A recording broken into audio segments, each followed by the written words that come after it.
تضرب أنشيلوتي قبل مباراة ريال مدريد وأوساسونا. تضرب المدرب الإيطالي كارلو أنشيلوتي المدير الفني لفريق ريال مدريد الحيرة قبل المواجهة المقبلة في الدوري الإسباني أمام أوساسونا بعد تأكد غياب ناتشو فرنانديز عن الخط الخلفي بعد طرده في مباراة جيرونا.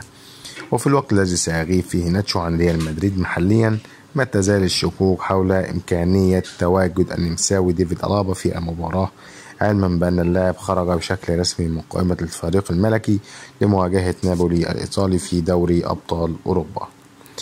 وكده في مشكلة دفاعية بتقلق أنشيلوتي قبل مباراة أوساسونا.